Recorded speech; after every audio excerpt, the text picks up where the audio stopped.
have seen a lot of people, take this as an opportunity to focus more on their goals or focus on things that, like wanting to learn a new language or start up that business that they've been thinking of. And I think that's wonderful. If that's what fuels you, do that. But also being compassionate towards yourself and like flexible in that there may be days because of everything that's going on where you're like, I just need the day off. Like, I just need to be today. And that's also okay.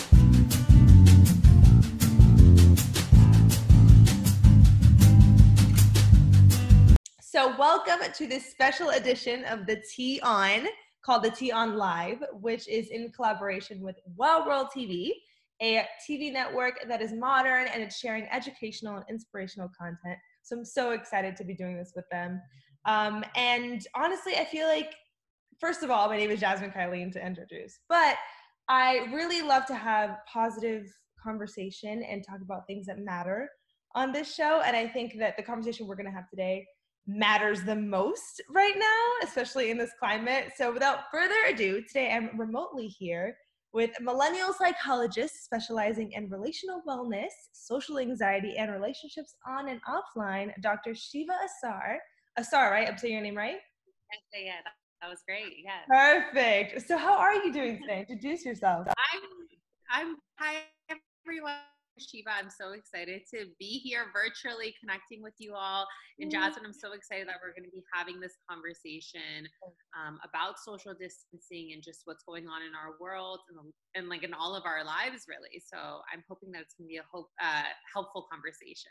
Totally. Yeah. I mean, I feel like with any big change comes big adjustment. And I feel like we're all sort of adjusting and figuring out how to navigate, though temporary, very much is our reality right now. So I figured that this was just a really important conversation to have. And like, even like just now saying, how are you?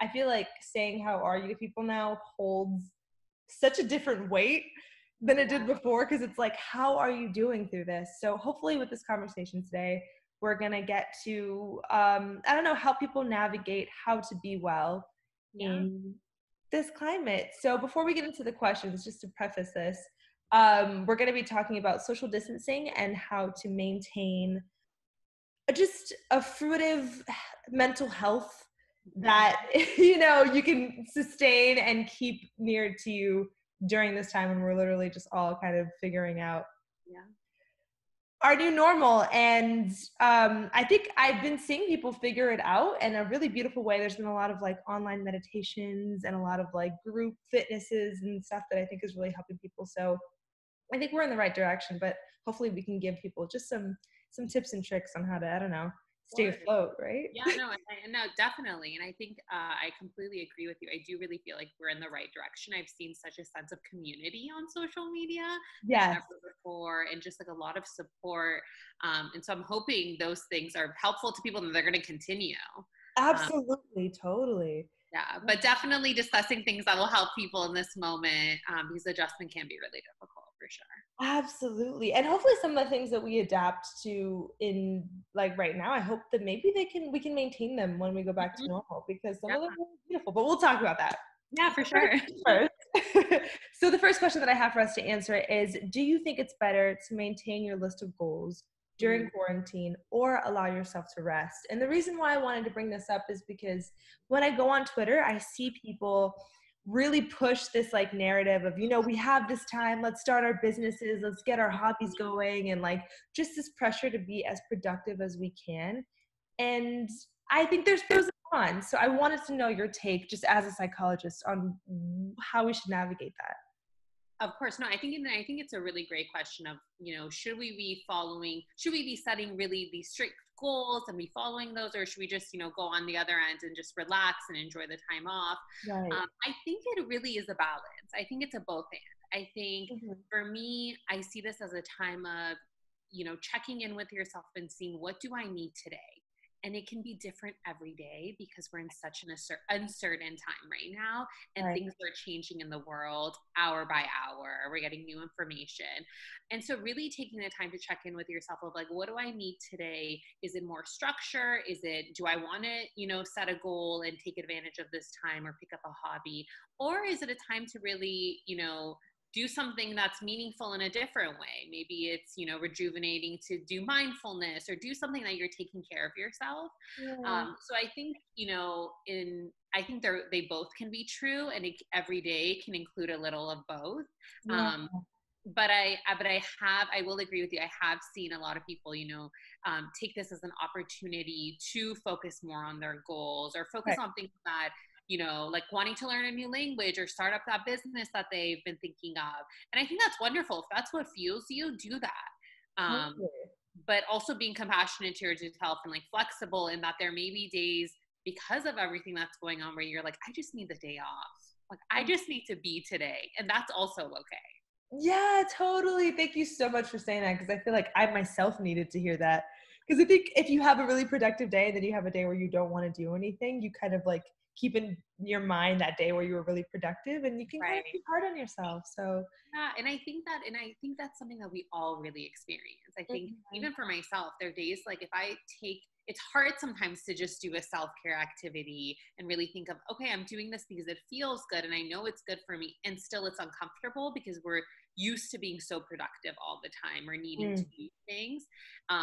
And I think, giving yourself the space to do that, because we've never dealt with something like this. This is so different than what any of us have ever dealt with. So we typically need just more self-care in these moments of stress. And allowing ourselves to care for ourselves, totally. Of At the end course. of the day, we're doing our best, and our best Yeah. is always good enough. Remind yourself I of that. say trying to try, like just work, have that intention. I think if you're intentional about it, then regardless of what you choose, there's a reason you're doing what you're doing. It's connected to a value of yours or something that's important to you, and that's most important.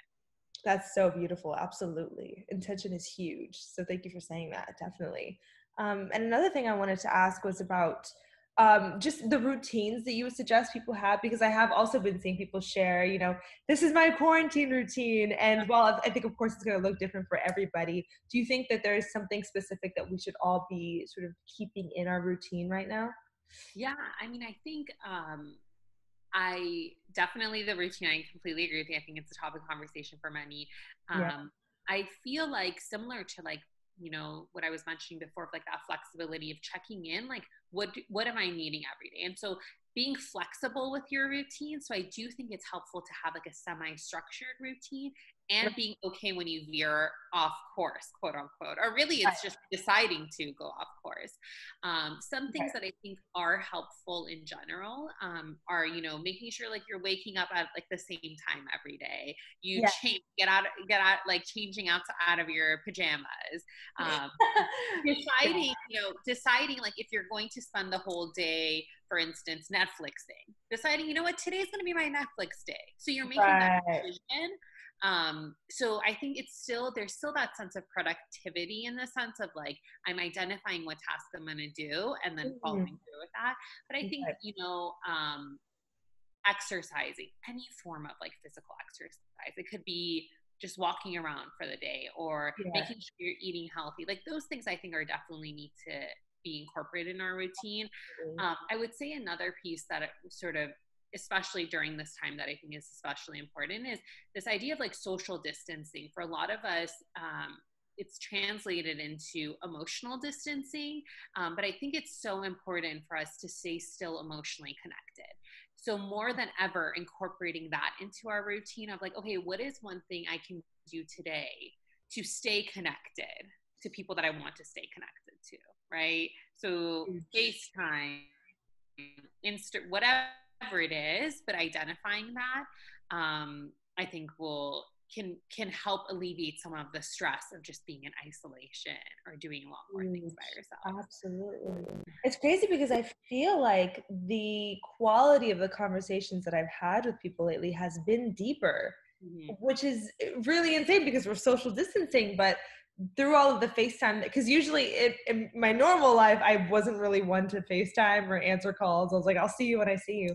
But now having to do it, the depth of our conversations have been deeper, because I think if there's more nurturing going on with each other, we're really making sure that we're connecting because we haven't been able to physically. So I definitely agree with you. We should definitely be prioritizing that Right. 100%. And I think people are, even in my own life, I think we're more hungry for that emotional connection. I Yes. think people are, when we're alone for most of the day, we're more with our thoughts or more with our feelings. And so we hopefully or likely are more aware of how we're feeling. And so I think we're entering conversations from a different space. I like talk a lot about with like clients and just in my own work about like relational wellness of like Right. really being checking in with like, how am I feeling? Like what's authentically going on for me? And I think I'm so surprised and in such a great way of like, I think a lot of people are doing that without even knowing that they're doing that. And then Yeah. they're connecting from that space of like, I know more of what I'm needing and I'm going to come in from that space and like connect with you on a deeper level. Versus something more superficial.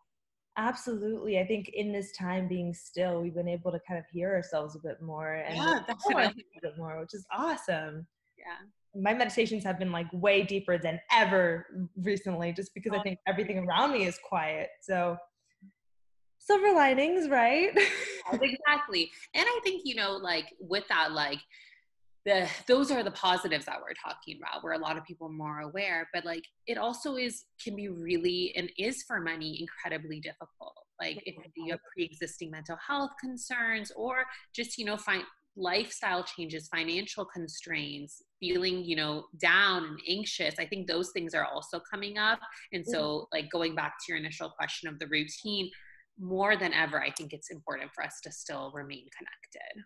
Absolutely, 100%. And I think I'm seeing it. So hopefully we'll continue on this. And that also kind of brings me to a question of what do you think we should be maintaining as far as what we're doing right now that we should do afterwards when we kind of get out of this hurdle? Because I don't know, obviously with a new routine comes a lot of new things that maybe were meant to happen, things that we were meant to discover in terms, like just I said, like being more still, maybe I Yeah. would say. But yeah, what else do you think, maybe? Yeah, things that we should be maintaining. I think that being more still is huge. I think, I've noticed, including myself, I've noticed so many people just practice gratitude more now than I've ever experienced, even in my work with clients. I think like we as a community, as a society, are acknowledging and so much more grateful for those things that we would oftentimes never think about, like walking, to the grocery store, going to the grocery store. Yeah. I shared with a friend, I was saying last night, I had gone to the grocery store and it was my outing of like the last few days. And it was so exciting to just walk down the aisles. And so like you start to appreciate, I think, I hope that people will continue, and I feel like they will, appreciating those little things, appreciating our health. I think more and more people are being so proactive about their physical and emotional well-being during this time. And so I'm hoping that continues, be it through physical exercise or even just attending to like connection and emotionally how they're doing. 100%. I feel you. I went to Whole Foods yesterday as my first outing in days, and I like put on jeans, and I was so excited about it. So yeah, I had this sense of gratitude that I definitely think I'm going to carry out, and I'm going to definitely as well have gratitude for like, I think employees and workers and people, especially who haven't been able to quarantine. I think they're also going to be shining a different light, thankfully. And yeah, like you said, I think just moving in a more conscious, present, grateful way Yeah. that we can maintain. Yeah. And I think also with that, like maintaining that weight, but also like, I think this experience has taught us all, if we didn't know that before, how connected we all are. So like Yeah. when you say like employees or people who work at the grocery stores, like I agree with you. I'm so incredibly grateful for everyone who's supporting one another. And I think I'm just so much more aware of how I may be contributing both positively and potentially health-wise, like if I pass something on or whatnot. So we're so connected in more ways than I think we've ever realized. Yeah, I think everyone's figuring out how they can offer up their service in whatever way it looks like for them in the situation, which is really Yeah. beautiful. Yeah. And you mentioned us being connected, which it also brings me to the next question, because a big reason why we've been able to maintain our connection is through social media. And I'm curious to know your outlook on the role that social media has played in this, and if you think it's been more helpful or detrimental, because I've definitely seen both sides play out. So I'm curious to know your perspective on that. Yeah, I think my perspective is, I mean, I feel like it's again a both and. I think Right. social media has been helpful in the sense that so many people have come together to support one another and provide a virtual community. So Mm-hmm. many mental health clinicians have come together and are offering coping and ways to sort of support yourself during this time. And I think that is so powerful and meaningful that we're able to do that. And I think, during this time, we're not seeing other people. So it is a way of emotionally connecting for a lot of people. On the other hand, I think that there needs to be a limit to how much our social media consumption in general, even before this time, but especially during this time, because there's so much information about COVID right now on social media and on the news that we're like being flooded, and a lot of the information isn't accurate. And so it's quite overwhelming, really anxiety provoking, and it can feel, I think as someone who's taking in that information, you can feel quite helpless of like, what can I do in my scenario when there are all these sort of negative reports and anxiety provoking reports. So I think for social media, it's so critical that we, in general, but also during this time, to just limit our amount of time on social media. I think before actually all of this started earlier in March, I had on my Instagram had started this like challenge to limit my own social media use. And that was because I was seeing just the impact that it has on me when I mindlessly scroll on social media. So I think it's just so important that we keep that boundary for ourselves. 100%. I use the screen time app, so it'll kind of tell you when to log off, and I think it's a beautiful, beautiful tool that everyone should use and implement and respect. Because sometimes I'll not respect it and be like, I want more time on. I know, I'm like, today's unlimited. Yeah, I'm like, you know what? Today I deserve to be on here. So yeah, and it's so funny because right before this whole thing happened, I was like, this is it. I'm really going to conquer the time that I spent on social media, because it was very, very evident to me the negative impact that it had on my mental health. And so I like conquered it. I was not on Twitter that much. And when I was on Instagram, it was really like intentional. And then this whole thing happened, and you kind of like have to be on social media.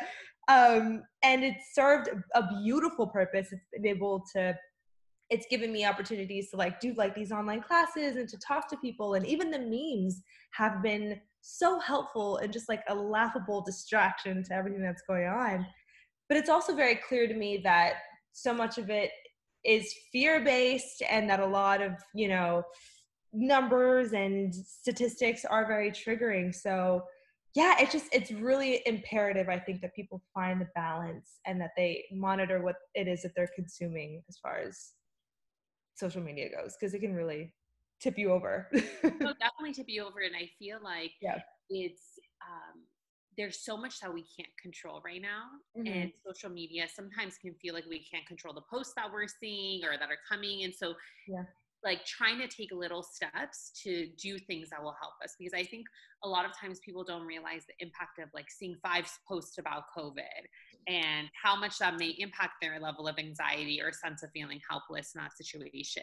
So, if you're on social media, to connect with your peers or your social support, maybe hiding some of the news sources, like their or, doing little things that I think make a huge impact, and we just don't realize how much of an impact they make. Absolutely. And I think that'll probably tie into what I think is imperative as well, which is the question of how do we keep our anxiety at bay during a time like this? Because this is we're living in one big trigger. So yeah, what tips and tricks would you say that you have for people to? Yeah, I think, so in addition to what we discussed as far as like limiting social media use, definitely limiting the amount of time you watch the news or hear the news or read, limiting our conversations about COVID. I think when all of this initially happened, I was talking to everyone about what was happening for me, what was happening for them, and that can be really triggering. Outside of that, I would really encourage just people to do, mindfulness, take breaks, do things that we know are helpful, right? Yeah. Take breaks, be compassionate to yourself. I think that that's something that's feel so difficult, especially when, we're in a situation that is far from ideal Right. and we're being incredibly impacted, but being compassionate to ourselves to, take an extra day off or to do something different, right? And being flexible with that. I think, in addition to that, exercise is huge in helping Yeah. us, and being creative in that way, because it's hard to exercise, like where, but like doing things that, could be helpful. And then I also, the conversation I have a lot of times with clients is, in this time, it's so uncertain that there's so much that we can't control. And so what can you control? So every day sort of thinking of, what is something I can control when I'm feeling anxious about this, right? Right. What can I do? So for instance, if I'm feeling like anxious about, getting getting COVID or whatever, what can I do today that's in my control? Maybe it's, I'm going to continue social distancing, or I'm going to, when I go to the grocery store, I'm going to have more protection. I'm going to wear gloves or whatever. So focusing on the things that we can control. And I would say last thing, and I know this is a lot, but No, please. a lot of times when we're feeling anxious in general or feeling more down, our thoughts become inaccurate. And what I mean by that, we oftentimes engage in really unhelpful thinking styles. And so when we're feeling anxious, we jump to the worst case scenario, right? So we're being bombarded with all this news. We're seeing, people, it is a very serious issue and we should take it seriously. But I think that our minds consistently jump to, well, it jumps from 0 to 100. Well, Yeah. I'm like, it doesn't go from, well, I may get it, means I may get it, may be fatal, right? Or it's going to be fatal, right? So sort of helping our own selves and sort of recognizing and checking ourselves on our own thinking of like, okay, well, what is the evidence for this? What is the evidence that it will be fatal, right? And that I will get it, right? What can I do to prevent that? Because there's so many statistics that are alarming, but if we really are informed and do the research, there are ways for us to protect ourselves that won't lead to those worst case scenarios that we're imagining. 100%. Obviously, we have to remind ourselves that we're seeing the news is sort of putting more in the forefront the bad side of it, as opposed to all the recoveries and the good side of it. So we do have to remind ourselves that we are kind of seeing the worst of it. Yeah, we're seeing the worst, and also it makes sense that we're, all scared and concerned, and it is anxiety provoking. And even if it happens, like, there are a lot of people who do get the invite and they're still coping, And right? fine. Yeah, 100%. So Totally. thinking of those situations as well. Yeah, absolutely. Keeping the best case scenario in mind. Yeah. And I think that also ties with like your inner dialogue and making sure that you're affirming just positivity. And that's how eventually your environment will reflect it. I know keeping my anxiety at bay, as I mentioned before, meditating has been huge for me. Oh, sorry, I thought you cut off and I was like, no. Also keeping my yoga practice steady has been huge, as well as like I exercised a lot before this. So like now that I haven't been able to go to my classes, I felt a kind of way and I felt, very disconnected, and I did like dance class every week. And so it was super sad for me to not be able to do that. And then I realized if you go on YouTube and you type in hip hop classes, they have them available. And so it's been amazing to just like have that piece of like my normality in my own living room again. So I would encourage to, look for those substitutions that will make your mind feel more at home. Yeah, I love that, Jazza. I feel like you're completely right. I think if we can bring in more of our own sense of what's normal for us, or what's our routine, or whatever that is for you that can help you with your anxiety, I think that will be significant. And so it's like doing those things that normally you would be doing, because in some ways we don't know what's going to happen. We don't know how many months it's going to continue. So wanting that normalcy to continue. Absolutely. I totally agree.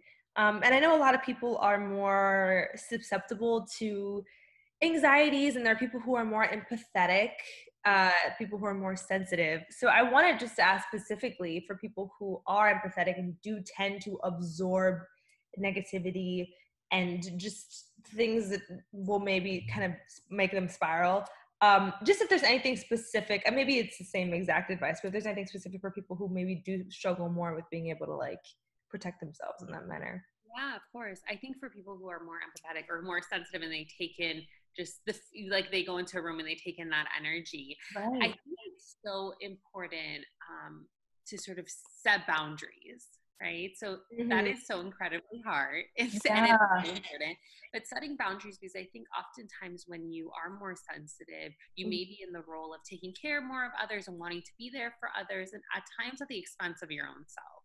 Mhm. And this is a time that's trying for a lot of people and all of us, really. And so setting those boundaries of checking in with yourself, like, okay, what do I need? What can I do today? Like, am I able to help someone? Right. So taking those steps before you like agree to helping someone or doing something for someone. So setting those emotional boundaries. I also think, going back to like so much of this is based on checking in with yourself of like, how am I feeling? What am I needing? And then when we can do that, then when we can set our boundaries. And I think one like tangible way that I share with clients all the time about ways to set their boundaries are through I statements. Have you ever heard of I statements? Mm-mm. Like So I am, you mean, or? yeah, like so they're like, well, similar in some ways, but I statements are ways to effectively communicate how you're feeling. And so it's I am feeling X, Y, Z, whatever. So you identify, and then you either can put when you do this behavior or when this situation happens, right? So it's an easy structure to help people in communicating their feelings and setting those boundaries Yeah. with people. Oh, I love So that. I think that could be one way to do that.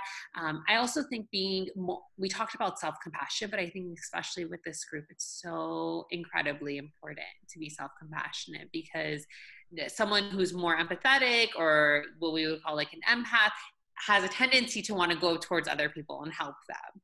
So they may not be able to do that, and that may actually not be the best thing for them to do, both for themselves individually, but also for the other person. And so being compassionate for themselves, that they won't be able to do what they typically would. Absolutely. I think the word selfish is frowned upon, but sometimes you need to kind of tap into that energy and say, I'm gonna, think about myself right now and put the caretaker role down for a second, because Yeah. you need to know when it's time to take care of you. You know what I mean?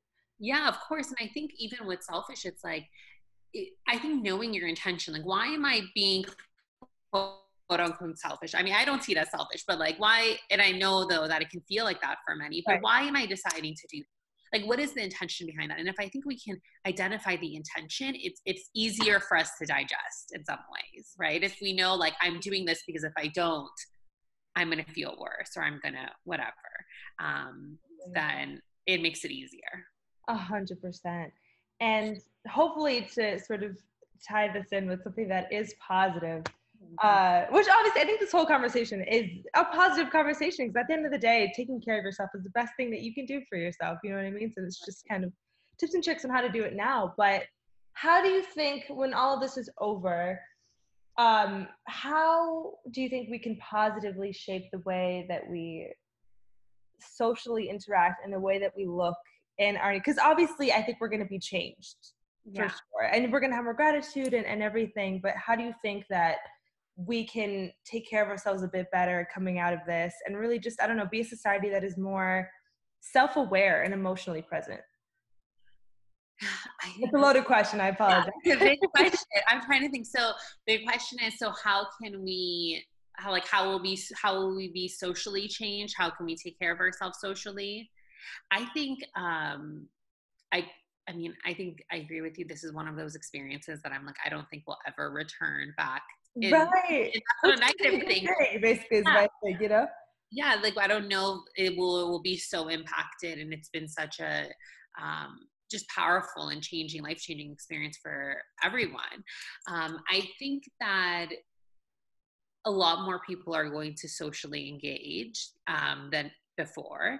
And I think a lot of even my own thoughts about social media and social engagement, where I was typically wanting people to do more in vivo engagement.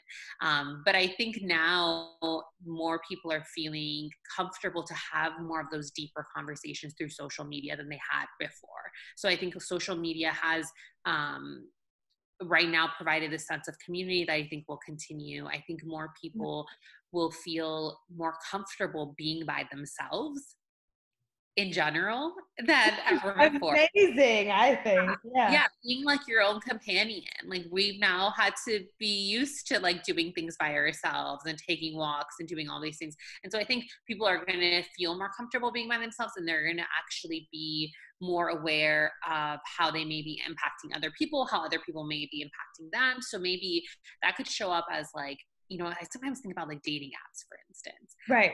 I wonder, I know dating, their apps are huge right now because so many people are doing social distancing. And so that's their main way of connecting. But I actually wonder, and I think I hypothesize that after all of this, people are going to be more critical and more cautious when they're going on these dating apps and meeting these people in real life. Because I think we're all more aware of how fragile we all can, as a society, are to different things that we're not aware of, but also how much other people and we can impact other people. Does that make sense? Oh, So, like, 100%, totally. Health perspective, from an emotional perspective. So I feel like, I think that people are going to be more comfortable being uncomfortable, be more comfortable being alone, and be more cautious in who they take in their social support in some ways. Absolutely. I think when you get used to your energy, you kind of get protective of it. And maybe that's a good thing for us to have more boundaries in terms of who we're inviting in. Right. And I feel like, and for those, I would hope that whoever's listening to this, like really takes this time, when you say your energy, like taking care of that energy right now so you can show up in that place where you're feeling your best after all of this too.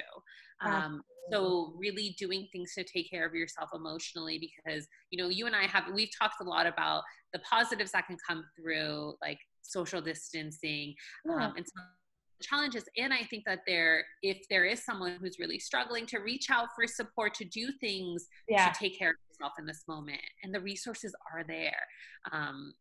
Like more than ever, there's so much on remote services, even for therapy. There's like telemedicine, there's teletherapy. So if you need the support, reaching out. But I think that's going to also be the new future. I think after this, more people are going to be doing more visits and work online. Yeah, 100%. I've been FaceTiming my therapist every Tuesday, and it's just been the most, like, it's just been a beautiful, beautiful way to keep me afloat.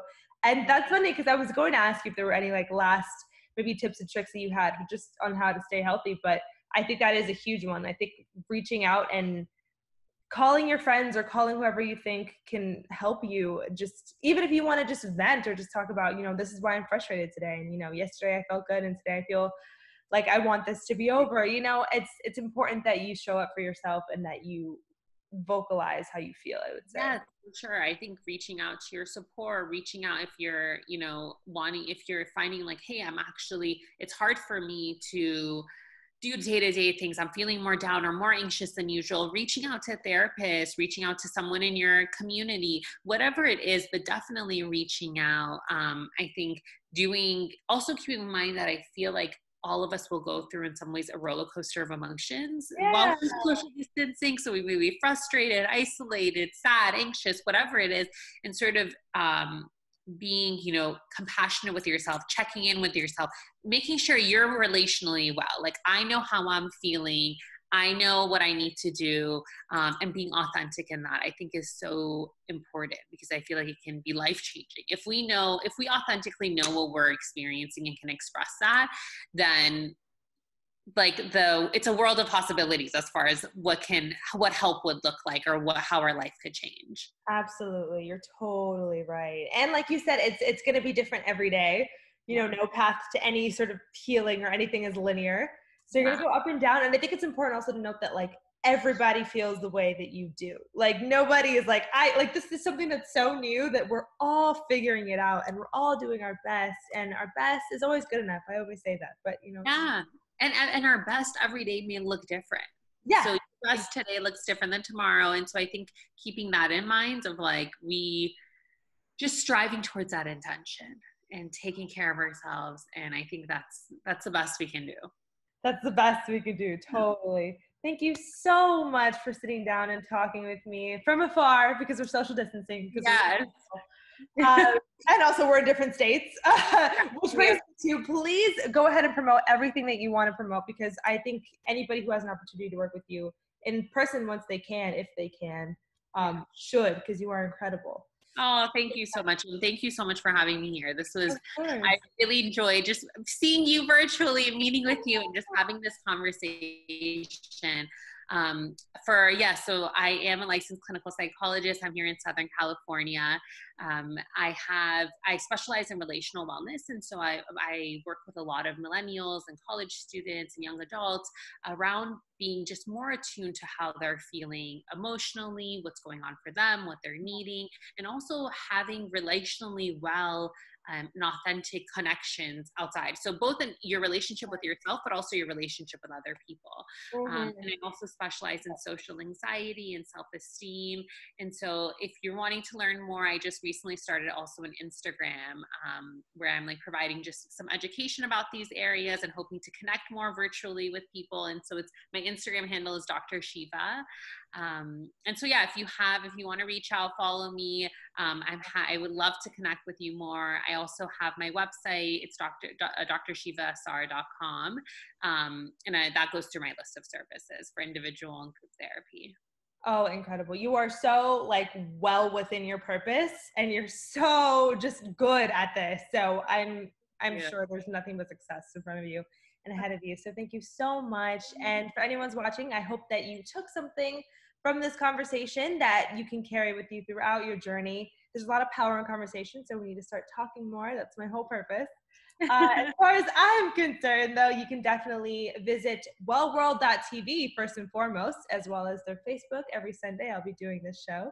And visit lalilaluna.tv for more of my own personal content. And that's basically it. Stay healthy, stay well, right? That's what we can do. Yeah. Take care of you. Perfect. Awesome. Thank you so much.